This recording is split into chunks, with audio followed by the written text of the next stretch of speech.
Hi hello வணக்கம். கோதுமை சப்பாத்தி சாப்பிட்டு போர் அடிச்சு போச்சா? ராகி சப்பாத்தி ட்ரை பண்ணி பாருங்கள். அதுக்கு ஒரு கிளாஸ் மாவு எடுத்திங்கன்னா ஒரு கிளாஸ் தண்ணி கொதிக்க வச்சுட்டு உப்பு சேர்த்து மாவு போட்டு கிளறி மூடி வச்சுருங்க.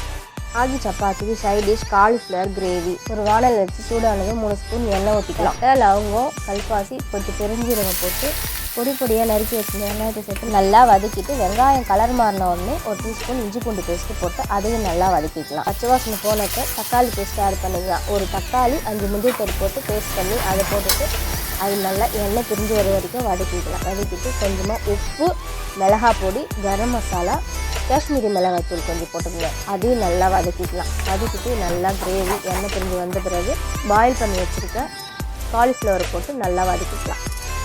காலிஃப்ளவர் போட்டு வதக்கிட்டு ஒரு ஸ்பூன் தயிர் போட்டு அதையும் நல்லா வதக்கிடலாம். அப்புறம் கொஞ்சமாக தண்ணி ஊற்றிட்டு கிரேவிக்கு தேவையான தண்ணி ஊற்றி மூடி வச்சிருங்க. ரெடி ஆகிடுச்சான்னு ஓப்பன் பண்ணி பார்க்கலாம். கிரேவி நல்லா எண்ணெய் பிரிஞ்சு வந்துட்டு ரெடி ஆகிடுச்சு. இப்போ கைகளில் எண்ணெய் தொட்டிட்டு மாவு நல்லா பிசைஞ்சு எடுத்து பெரட்ட ஆரம்பிச்சிடலாம். தோசைக்கல் சூடானோடனே தோசைக்கல்லில் போட்டு பாருங்கள், சப்பாத்தி நல்லா உப்பலாக வருது. கோதுமை சப்பாத்தியோட ராகி சப்பாத்தி சூப்பராகவே வந்துடும். காலிஃப்ளவர் கிரேவியோட சாப்பிட்டு பாருங்கள், ரொம்ப டேஸ்ட்டாக இருக்கும். நிறைய பேர் சப்ஸ்கிரைப் பண்ணாதவே பார்த்துட்ருக்கீங்க. சப்ஸ்கிரைப் பண்ணிவிட்டு பாருங்கள், அப்போ தான் எனக்கு ஒரு மோட்டிவேஷனாக இருக்கும். தேங்க்யூ.